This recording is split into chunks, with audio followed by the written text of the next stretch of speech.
Gonzo Boogie here again. In this video I was going to show my favorite 70s horror films in my that I own in my DVD collection. And I guess I'll just start right off with the classic Dawn of the Dead from George Romero, who's an icon and one of my favorite horror directors. He's just a smart man, did everything the right way too. He's a cool guy. Definitely read into him if you haven't really read into him good. And this is the European cut of Dawn of the Dead, which is the only copy I own on DVD right now. I used to have the director's cut, but I don't anymore. And I plan on rebuying the director's cut and the U.S. theatrical cut, all separate on DVD. I know you can get them all three on the Anchor-Bait box set, but I want to just I want to get them all separate just to look nice on my shelf. But that's Dawn of the Dead, and then this is the sequel, the Italian sequel to that cut of the movie. So this is the sequel to the Italian cut of the movie, which was directed by Lucio Fulci, and this is a really good zombie movie too. Definitely one of my favorites out of the the Italian horror movies too. Really fun movie. And here we have the Texas Chainsaw Massacre, which this is a crazy movie. I've always loved this movie since I was first getting into horror movies, and it still holds up now. Just a classic, and I'm sure mostly everybody has seen this, so I won't go into it. And then here we have Wes Craven's The Last House on the Left, which this is actually one of my favorite Wes Craven movies. I just like how real raw and gritty this movie is, and it's a really good movie. One of those exploitation, revenge stories, kind of like I don't know. There's a lot of them out there. I can't think of any off the top of my head, but but this is one of the first and one of the ones that really helped define the exploitation genre. One of the classics, and I've always just been a really big fan of this movie. It isn't a real extreme movie though, but again, it's a good horror movie though, if you can get past that stuff. And then another Wes Craven movie, The Hills Have Eyes, another one of my favorites that came out in the 70s. I am always liked this movie again, and this is a classic, and I'm sure mostly everybody's seen this. I own just one of the more basic Anchor-Bait editions. I know there's a lot of different editions of this movie, just like Halloween and Evil Dead. Anchor-Bait just keeps cranking them out, and that's some of the movies that they still keep re-releasing on now. I have a newer release of Evil Dead by Anchor-Bait, and then of course the classic Halloween, which again I'm sure everybody's seen this, and I went over this in my slasher video too. So I talk a little bit more in depth about it in that video. But here's another one of John Carpenter's movies, The Fog, and again, a real big fan of this movie. This movie came out in '79, and so it's really good though, really good. You don't really get to see the the ship ghost guys really good, or the spooky guys real good, but it doesn't matter because it's John Carpenter directs his movies really well, and it has that same quality that that you'll get from an early Carpenter movie. Really good. And then Alien, which is another classic 70s horror sci-fi movie, and I'm always talking about this movie, but I love this movie again. It's my favorite in the Alien series, and one of my favorite sci-fi movies in general. And then here is one of my favorite horror movies, The Exorcist, which this is a perfect example of what a horror movie can be. Realistic, frightening in a lot of different ways. I'm not even a really big religious guy in any way, especially with Christianity. I won't, get into that. But this movie I still think is scary because there are a lot of unknowns about the world we live in. So I still find it a real scary movie. Even being that I'm not that big of a religious person, and I love this movie.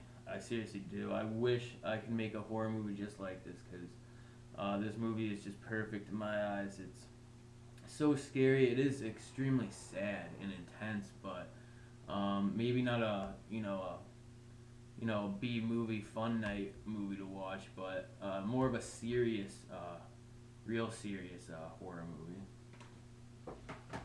And I also have the sequel, the first two sequels to that movie, which, if you've seen them, the second one is not that good at all, but it's alright. It's fun to watch every once in a while.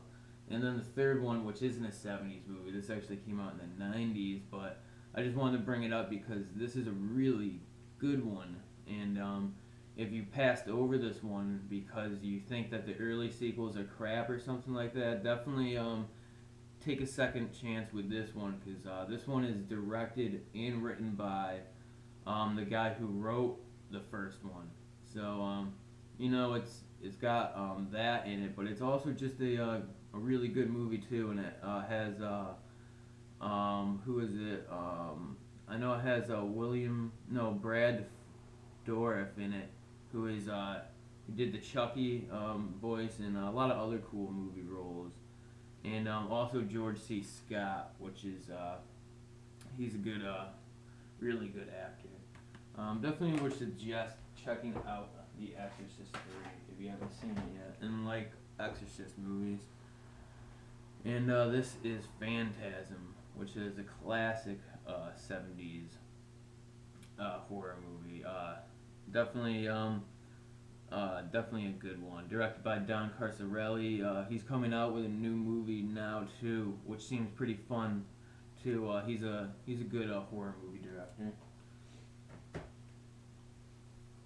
And then these are my Blind Dead movies, which I only have the first three, but these came out in the 70's, and these are pretty fun.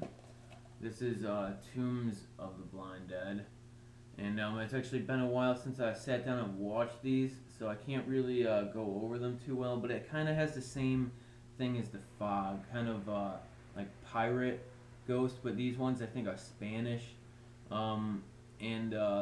It's cool because you see the creepy pirate ship, with fog all around it, floating at sea, and then you see these skeleton-looking, blind dead rising from the ocean, and a lot of scenes in this movie, like really dark, foggy, Halloween-looking environments, and they're fun to watch around Halloween time. Return of the Evil Dead, which sounds like a sick Evil Dead movie, but it's just part of the Blind Dead series. This came out before Evil Dead, the one that we all know and love, but again, these are the Blue Underground editions.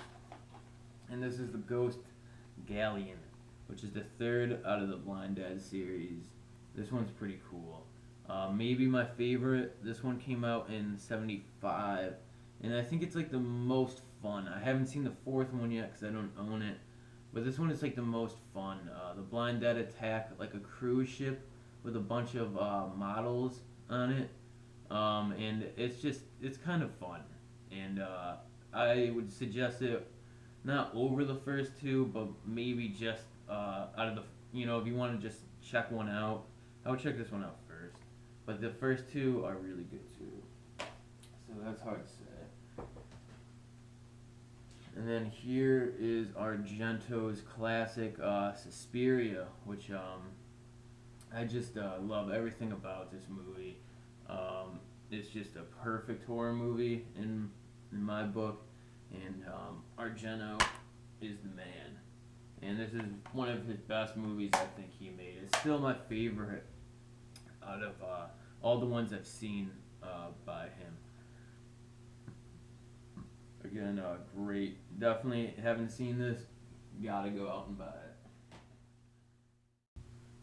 Just quickly wanted to show some of the 70's Hammer films too that I would recommend, which would be Frankenstein and the Monsters from Hell, which is the last in the Frankenstein series, but a really good part of the series too.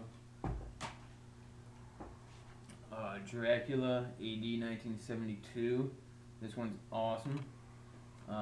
Still has Christopher Lee and Peter Cushing in it. And the same thing goes with this one, the Satanic Rites of Dracula. This is like a sequel to Dracula, AD 1972. So if you're a fan of that one, you'll probably like this one too, because it has the ancestors of Van Helsing and in it instead of the original Van Helsing. The ancestor of Van Helsing is the one that's in Dracula 80 1972 and this one, or with something like that. And then this is the last of the Mummy series, Blood from the Mummy's Tomb, which this is an Anchor Bay release, and I just got this one for Christmas recently. This is a really good one, the last of the Hammer Mummy series. And then last, I just wanted to add in a Vincent Price movie, because Vincent Price is the man. And this is one of my favorite out of his 70's movies, even though he is in a lot of really good ones. And if I make a part 2 to my 70's, I'll probably put more of those in, because gotta love Vincent Price. But this is the Abominable Dr. Five. Dr. Five movies are cool. I still need to get around to buying the second one. But yeah, thanks for watching again.